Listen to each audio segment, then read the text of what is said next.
요한복음 3장 16절부터 21절까지 우리 교독하겠습니다. 하나님이 세상을 이처럼 사랑하사 독생자를 주셨으니 이는 그를 믿는 자마다 멸망하지 않고 영생을 얻게 하려 하십니다. 하나님이 그 아들을 세상에 보내신 것은 세상을 심판하려 하심이 아니요 그로 말미암아 세상이 구원을 받게 하려 하심이라. 그를 믿는 자는 심판을 받지 아니하는 것이요 믿지 아니하는 자는 하나님의 독생자의 이름을 믿지 아니함으로 벌써 심판을 받은 것입니다. 그 정죄는 이것이니 곧 빛이 세상에 왔을 때 사람들이 자기가 악하고 빛보다 어둠을 더 사랑한 것입니다. 악을 행하는 자마다 빛을 미워하여 빛으로 오지 아니하나니 이는 그 행위가 드러날까 하며 따르는 자는 빛으로 오나니 이는 그 행위가 하나님 안에서 행한 것임을 나타내려 합니다. 하십니다. 아멘. 기도하고 말씀 같이 듣겠습니다. 하나님, 오늘도 요한복음 3장 16절부터 21절 말씀을 통하여 하나님의 백성들에게 큰 은혜가 베풀어지기를 소망합니다. 우리 모두에게 들을 귀와 깨닫는 마음 주시고 하나님 말씀이 떨어질 때 마음으로 받아 생명과 구원의 역사가 일어나게 하시고 우리 안에 열매가 맺혀지게 하시고 우리 안에 큰 기쁨이 넘쳐나게 하옵소서. 전하는 저를 십자가 뒤에 감춰주시고 오직 복음만을, 그리스도만을, 하나님의 구원 역사만을 선포하게 하소서. 예수님의 이름으로 기도합니다. 아멘. 네, 오늘은 요한복음 3장 16절부터 21절 말씀을 가지고 독생자를 주신 하나님께로 나아가라, 독생자를 주신 하나님께로 나아가라 라는 제목으로 하나님 말씀 선포하겠습니다. 우리가 지난 시간에 그 요한복음 3장 1절부터 15절까지 살폈는데 니고데모 이야기를 살폈죠. 하나님 나라에 들어가려면 어떻게 해야 하는가? 거듭나야 합니다. 자, 거듭나는 게 여러분 무엇입니까? 성령을 통해서 다시 나는 것인데 8절에서 보면요, 이 사역을 바람이 임의로 부는 것으로 표현을 했어요. 그러니까 거듭나는 사역은 우리가 바람을 너 저쪽에서 불어라 이쪽에서 불어라 할 수 없는 것처럼 거듭나는 사역도 인간이 조정할 수 있는 게 아닙니다. 이건 하나님의 절대 주권적인 사역입니다. 맞죠? 하나님께서 당신의 뜻을 쫓아 당신의 때에 사람을 다시 태어나게 하시고 소생시키시는 거예요. 그리고 이 일을 하시는 분이 성령님이시고 이 성령님을 부어주시는 분이 누구세요? 예수 그리스도십니다. 예수님께서 성부 하나님으로부터 성령 하나님을 받아 우리에게 부어주시는 거예요. 이게 사도행전에서도 잘 나와 있습니다. 자, 그러면 이 일들이 어떻게 일어난가? 우리 3장 9절에서 니고데모가 이렇게 묻습니다. 주님, 이제 내가 거듭나야겠다는 건 알겠는데 여기 9절 보시면 어찌 그러한 일이 있을 수 있나이까? 이게 어떻게 가능합니까? 그래서 예수님께서 먼저 책망을 하세요. 너가 구약의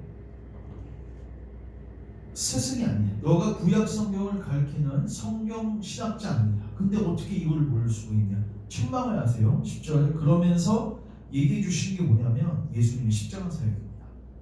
그래서 모세가 광야에서 뭐를 들었어요?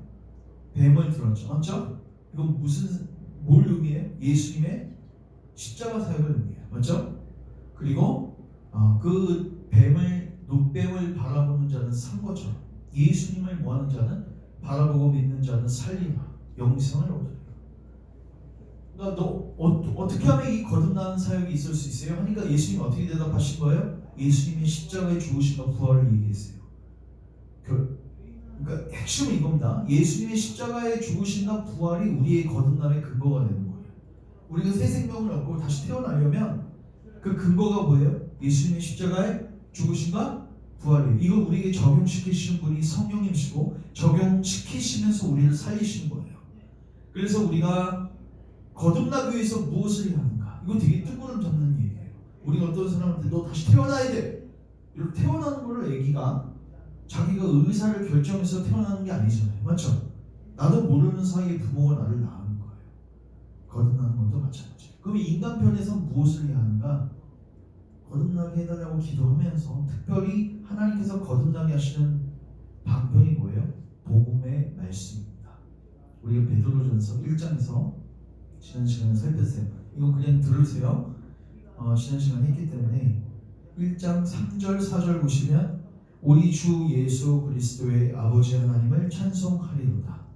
그의 많으신 긍휼대로 예수 그리스도를 죽은 자 가운데서 부활하게 하심으로 말미암아 우리를 거듭나게 하사. 이거는 베드로전서입니다. 베드로전서 1장 3절 4절. 그러니까 여기서도 보면 예수 그리스도를 죽은 자 가운데서 부활하게 하심으로 말미암아 우리를 거듭나게 하사. 이렇게 표현하고 있어요. 그러니까 거듭나게 하는 근거가 뭐예요? 예수님의 십자가 사역이에요. 그리고 23절부터 어떻게 되어 있냐면 이렇게 되어 있습니다. 너희가 거듭난 것은 썩어질 시로 된 것이 아니요 썩지 아니할 시로 된 것이니 살아있고 항상 있는 하나님의 말씀이라. 그러면서 이 말씀이 뭐냐면 너희에게 전한 복음이 곧 이 말씀이다. 쉽게 말해서 하나님께서 복음을 우리에게 선포하게 하시고, 이런 복음의 핵심이 뭐예요? 성경대로 예수님이 오셨고 예수님이 죽으셨고 부활하셨고 예수님께서 행하신 놀라운 일들이 복음입니다. 그 말씀을 증거할 때 성령께서 이걸 우리에게 적용시키세요. 그래서 내가 죽고 내 안에 예수님이 사시는, 놀라. 내가 죽고 예수님이 내 안에 사신다는 게 뭐예요? 정죄받을 수밖에 없는 내가 이제 끝났고, 맞죠? 예수님 안에서 그 심판의 문제가 해결됐고, 이제 내 안에 예수님이 사신다는 건 뭐예요? 정죄함 없는 생명, 하나님과 화목할 수 있는 생명, 하나님의 은혜와 사랑을 받을 수 있는 그 생명으로 내가 다시 살아나게 된 거죠. 복음을 우리에게 적용시켜 주신 거죠, 성령께서. 그러니까 우리가 어떻게 하면 거듭날 수 있는가? 예수님을 믿어야 됩니다. 뭐 하셔야 돼요? 예수님을 믿어야 돼요. 그러기 위해서 복음을 듣고 예수님 믿는 일에 힘쓰시면 돼요. 그러면 성령께서 우리 안에 놀라운 생명의 역사를 이루어 주시죠. 그래서 이 요한복음 3장은요 거듭남이라는 주제로 시작했다가 이제 점차적으로 초점이 어디에 맞춰져요? 예수님께 맞춰지고 우리에게 믿음을 요구하는 부분으로 바뀌어집니다. 사실 니고데모는 9절에서 퇴장해요. 9절만 한번 다시 읽을게요. 9절이요. 시작. 니고데모가 대답하여 이르되 어찌 그러한 일이 있을 수 있나이까. 이렇게 질문하고 퇴장합니다. 뒤에 사도 요한이 이 질문을 토대로 해서 예수님을 증거하고 죽으심과 부활을 증거하고 우리의 믿음을 요구합니다. 그리고 이제 다음 시간에 보겠지만 또 세례 요한이 한 번 더 나오거든요. 이제 세례 요한이 이제 임종 가까워질 때 다시 한번 누구를 증거해요? 예수님을 증거해요. 그리고 세례 요한도 퇴장해요. 그러니까 주인공이 누구세요? 예수님이세요. 그리고 촉구하는 게 뭐예요? 예수님을 믿으라는 것입니다. 이 요한복음 전체의 목적이 이거고 요한복음 3장에서 사도 요한이 요구하는 부분입니다. 그래서 오늘은 저희가 지난 시간에 이어서 바로 이 예수님을 소개하는 내용이에요. 그러니까 거듭나기 위해서 예수님을 알아야 되고 믿어야 되는데 그 예수님께서 하신 놀라운 일들이 16절부터 21절에 아주 자세히 기록되어 있습니다. 우리 3장 16절은 여러분 다 암송하셨죠? 네, 아마 잘 들어본 구절일 거예요. 복음을 완전히 압축한 겁니다. 우리 같이 한번 3장 16절 읽겠습니다. 시작. 하나님은 세상을 이처럼 사랑하사 독생자를 주셨으니 이는 그를 믿는 자마다 멸망치 않고 영생을 얻게 하려 하심이라. 아멘. 자, 여러분 복음하면 누가 떠오르세요? 예수님. 맞죠? 근데 여러분 복음을 주신 분이 누구세요? 하나님. 성부 하나님.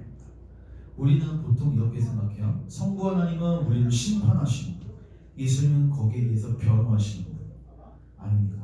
여러분 예수님을 보내신 분이 누구세요? 하나님이세요.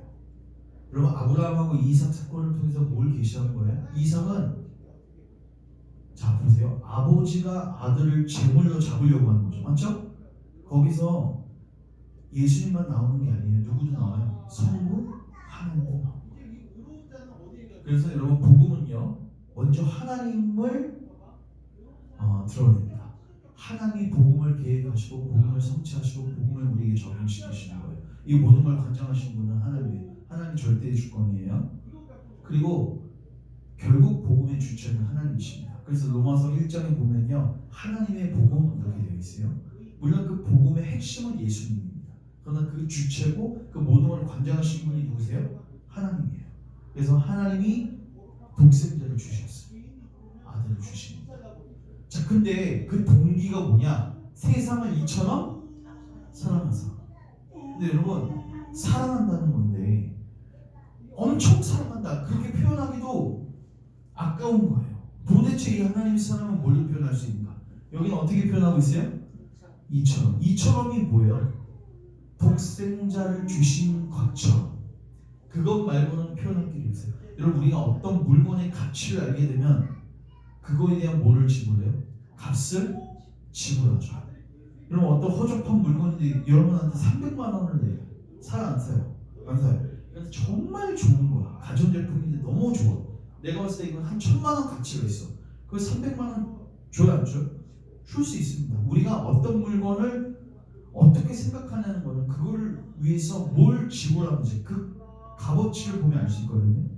여러분들을 위해서 하나님께서 지불하신 그 값이 뭐냐면 예수님이에요. 어떻게 보면 여러분들은 예수님짜리인 거예요. 우리 어떤 물건을 300만 원에 사면 그 물건을 우리가 300만 원짜리라고 표현하듯이 여러분들을 하나님이 구원하셨다면 여러분들은 누구짜리인 거예요? 예수님짜리가 되는 거예요. 그래서 결국 우리가 하나님의 사랑을 확인할 수 있는 방법은 하나님께서 우리를 위해서 무엇을 지불하셨는지 그 값을 보셔야 됩니다. 근데 그게 바로 예수님이에요. 그리고 그것처럼 사랑하셨다. 그거 말고는 하나님의 사랑을 증명할 길이 없는 거예요. 여러분, 우리가 하나님의 사랑을 알아야 됩니다. 근데 어디서 확인해야 될까요? 내가 기도했는데 내가 내 몸을 위해서 기도했는데 하나님이 당장에 응답 안 해주셔요. 계속 내 몸은 아파. 병원 도죠. 그럼 그 사람은 하나님의 사랑을 의심할 수 있겠죠. 내가 어떤 부분을 위해서 기도했는데 그게 즉각적으로 응답이 안 돼요. 또 하나님은 때로는 반대로 응답하실 수도 있어요. 그런 것들로 하나님의 사랑을 확인하시면 안 돼요. 하나님의 사랑은 뭘로 확인해야 돼요? 십자가에서 확인하셔야 되고 예수님을 준 걸로 확인해야 됩니다. 로마서 5장 한번 가볼게요. 로마서 5장 5절부터 8절인데 우리가 예전에 로마서도 살폈지만 여기 보시면 하나님이 우리에게 소망을 주셨어요. 어떤 소망이에요? 완성될 소망이죠. 완성될 소망. 근데 그 소망이 여러분 실패될 수 있을까요? 좌절될 수 있을까요? 여러분, 실패되면 우리가 너무 부끄럽잖아요. 나는 이거 호언장담하고 있었는데. 근데 결코 소망이 여러분들을 부끄럽게 하지 아니할 겁니다. 왜냐면 하나님께서 여러분을 구원하시는 거에는 하나님의 사랑이라는 동기가 작동하고 있거든요. 소망이 우리를 부끄럽게 하지 아니하면 우리에게 주신 성령으로 말미암아 시작 하나님의 사랑이 우리 마음에 부어버려요. 그러니까 하나님의 사랑을 우리 마음에 부어주셔서 절대로 우리가 부끄럽지 않게끔 하나님이 하실 일들에 대해서 의심하지 않게끔 하나님 만들어 버리십니다. 소망을 확고히 갖게 하세요. 그러면서 우리가 아직 연약할 때의 기약대로 그리스도께서 경건하지 않는 자를 위하여 죽으셨다. 이게 사랑의 근거라고 여러분. 자, 7절 됐고요. 7절 같이 읽습니다. 시작. 의인을 위하여 죽는 자가 죽지 않고 선인을 위하여 영감에 죽는 자가 꼭 있거니와. 자, 이게 뭐냐면 여러분, 의인을 위해서 여러분에게 친절을 베푸는 사람을 위해서 죽을 수도 있죠. 맞죠? 여러분한테 호의를 베푸는 사람한테 밥 사주는 거 쉬워요? 안 쉬워요? 쉬워요. 그러니까 여러분한테 그래도 잘해주는 사람은 내가 주기 쉽잖아요. 맞죠? 그리고 선이 되게 착하게 살고 있어. 그러면 여러분들은 그들을 위해서 내가 뭔가를 줄 수도 있어요. 간혹 대신 주어줄 수도 있어요. 그게 혹 있을 수 있어요. 근데 여러분들이 원수라고 생각하는 사람을 위해서 여러분 죽는 거는 떠나고 여러분 단돈 몇만 원이라도 그 사람에게 줄 수 있을까요? 인간은 절대 그거 허락하지 않습니다. 근데 하나님께서 우리가 아직 뭐했을 때?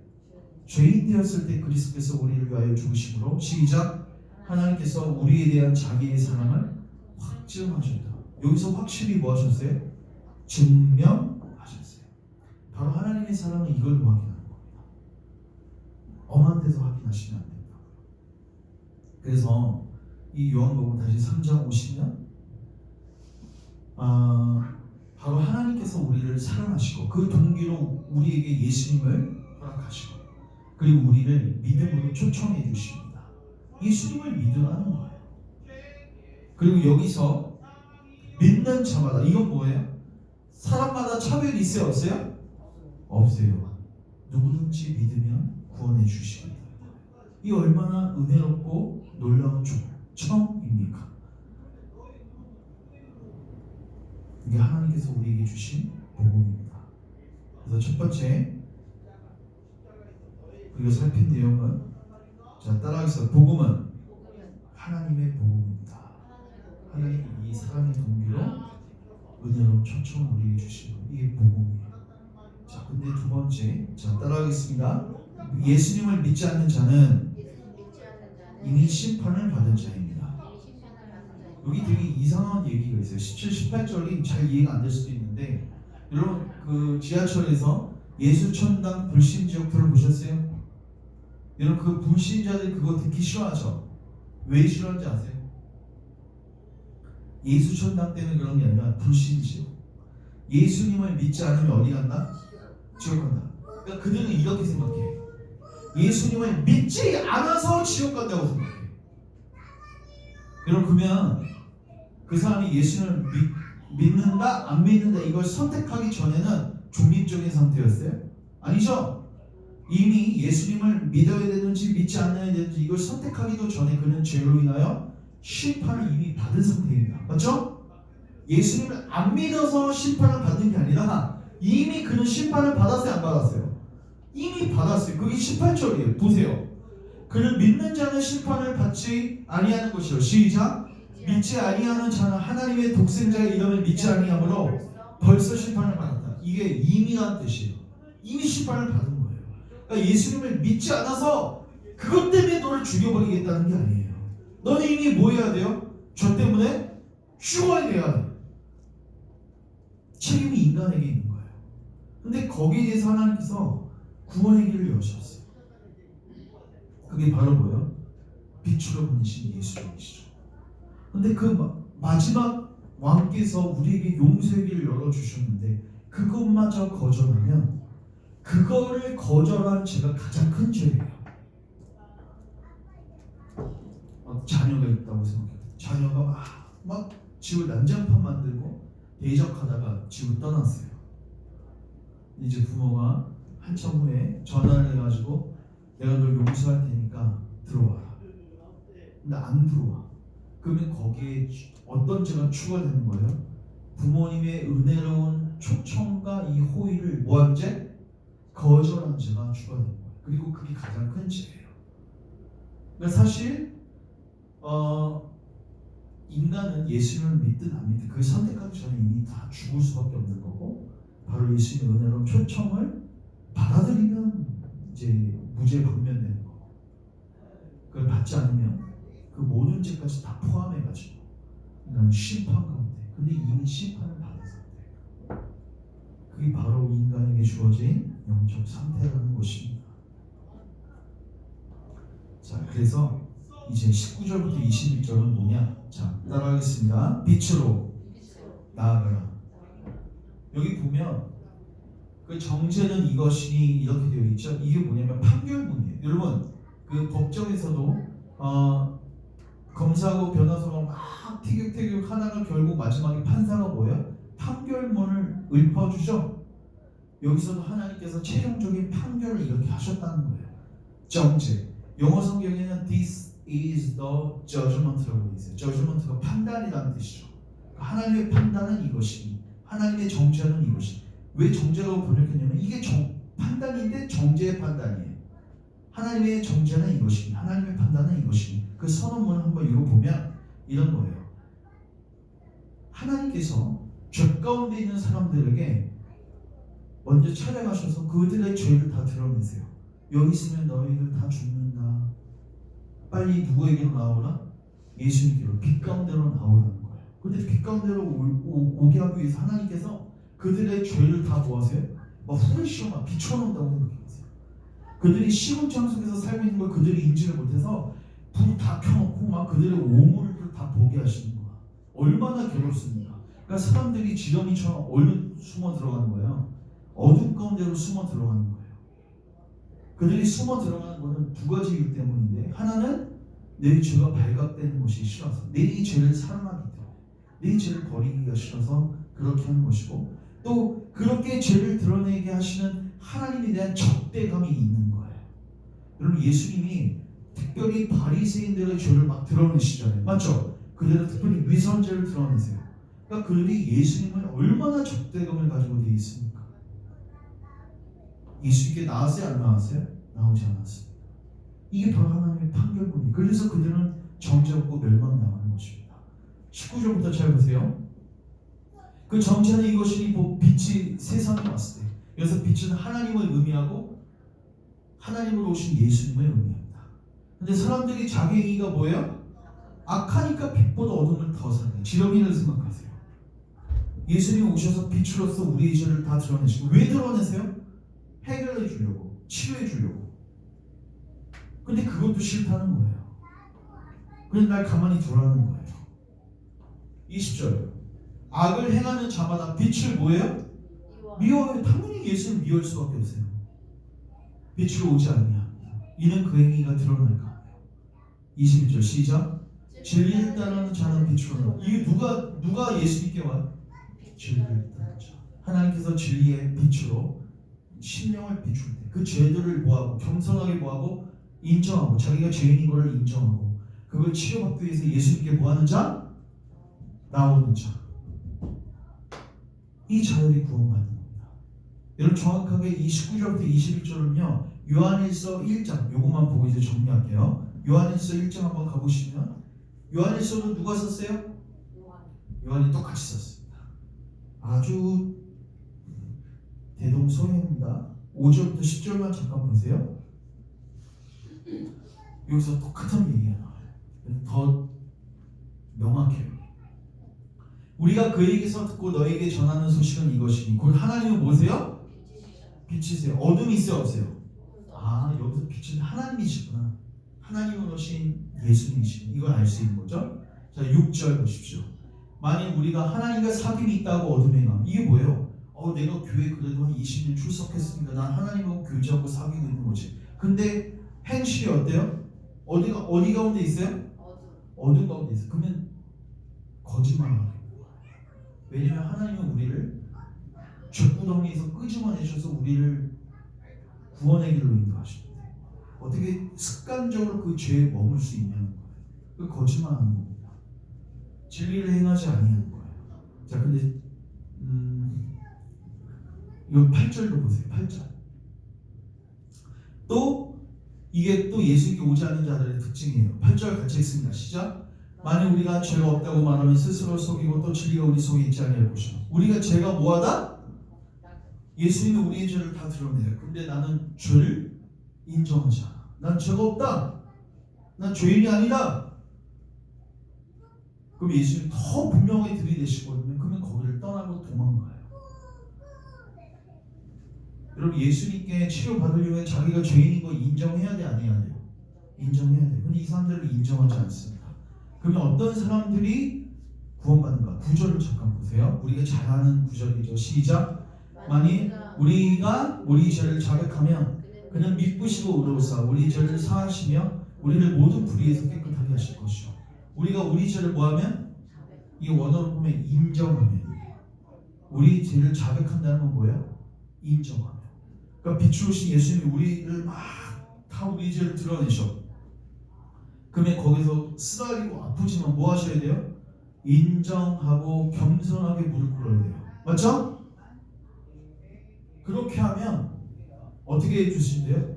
그는 미쁘시고 의로우셔서 우리 죄를 뭐 하신대요?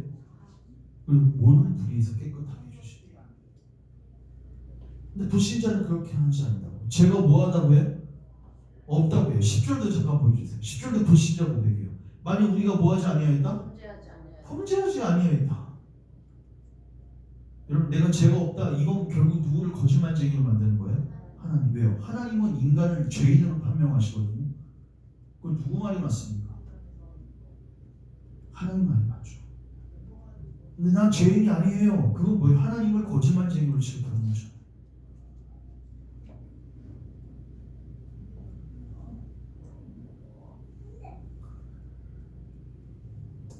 자, 그럼 이제 결론을 냈습니다. 우리는 어느 자리로 나가야 될까요? 빛으로 나가야죠. 맞죠? 여러분 빛으로 나가는 게 쉽지 않습니다. 왜요? 너무 밝아서 내 죄를 다 밝아요. 근데 여러분 훌륭한 의사는 진단을 정확하게 줍니다. 여러분 병원에 갔는데 내 몸이 좀 내가 봐도 무슨 이상 징후 큰 것 같아. 근데 병원에서 CT 갖고 안 되겠고 MRI 찍어봅시다. 그러면 여러분 생각이 좀 무서워 안 무서워요? 무섭죠? 그거 드러날까봐 안 찍는 분도 계세요. 아세요? 제 주변에서 그런 분이 가끔 있어요. 여러분 의사가 그걸 왜 찍으려고 하는 거예요? 치료해 주려는 거잖아요. 맞죠? 근데 그게 드러나는 게 너무 무서운 거예요. 그래서 안 찍어요. 딱 봐도 암인 것 같아. 딱 봐도 무슨 큰 질병인 것 같아. 근데 사진을 찍으면 내 제명이 분명해지는 그게 너무 두려워서 그게 싫어서 어떻게 해? 의사에게 안 갑니다. 더 이상. 이거 얼마나 어리석어요. 의사는 사진만 찍고 치료 못할 수도 있지만 예수님은 반드시 뭐 하세요? 치료하시거든요. 그거 아는데 예수님께 안 당한다고? 대단히 미련한 것이죠. 예수님께서 빛으로 오셨습니다. 우리 죄를 드러내시다. 그거는 목적이 치료하시는 거죠. 그 우리는 어떻게 해야 돼요? 우리 죄를 뭐하고? 자백하고 인정하고 겸손하게 의원 되신 예수님께로 나가 나를 치료해 주세요. 그 빛 가운데로 나아가는 거죠. 그러면 그는 미쁘시고 의로사 우리를 용서하시고 우리 죄를 사하시고 우리를 모든 불법에서 깨끗게 하시고 불의에서 깨끗게 하시고 우리를 새롭게 하실 것입니다. 이게 바로 예수 그리스도께서 하시는 일이고 이 일을 하나님이 친히 계획하시고 성취하셨다고요. 사랑하시기 때문에 이게 우리에게 주어진 복음입니다. 사랑하는 형제자매 여러분, 우리 2025년도 이제 다음 주부터 2025년도인데 한 해의 목표를 잘 세우십시오. 어떤 목표를 세워야 될까요? 예수님을 알아가십시오. 맞죠? 복음을 더 알아가시고 하나님 우리 가운데 죄를 드러낼 때 여러분 그거 숨기며 끝나는 겁니다. 아무 소망이 없는 겁니다. 인정하시고 직면하셔야 되고 구주께로 나아가 치료 받으셔야 됩니다. 그럼 주님께서 온전한 회복을 허락해 주실 겁니다. 그렇게 함으로써 이제 예수님 안에서 거룩한 삶을 살게 하시고 자발적 순종의 삶을 살게 하시고 하나님과 교제하는 삶을 살게 하시고 여러분 이게 참으로 복된 삶이죠. 그 삶을 주시는 예수님께로 나아가는 2025년이 될 수 있기를 주님의 이름으로 축원합니다. 아멘. 기도하겠습니다. 하나님 오늘도 말씀을 통해서 우리를 권고하시니 감사합니다. 예수님 빛으로 오셔서 우리의 죄를 드러내시고 우리를 치료해 주시는데 우리가 늘 도망다니진 않았습니까? 주님 우리의 죄를 용서하여 주시고 이제 쓰라리고 아프지만 주님께서 우리의 죄를 드러내실 때 우리가 겸손하게 우리의 죄를 인정하고 자백하고 치료받기 위하여 예수님께 늘 나아가게 하소서. 예수님의 핏뿌림을 받기 위해 예수님께 나아가게 하시고 그 가운데서 예수님의 피가 우리의 모든 죄를 깨끗게 하시는 그 놀라운 사죄의 은총을 경험하게 하소서. 그리고 주님의 은혜와 사랑이 우리를 강권해서 이제 우리가 더 이상 죄짓기를 그치고 하나님을 사랑하고 이웃을 사랑하는 열매 맺는 삶으로 나아갈 수 있도록 주님 2025년도 우리 안에 큰 은혜를 베풀어 주옵소서. 예수님의 이름으로 기도합니다. 아멘.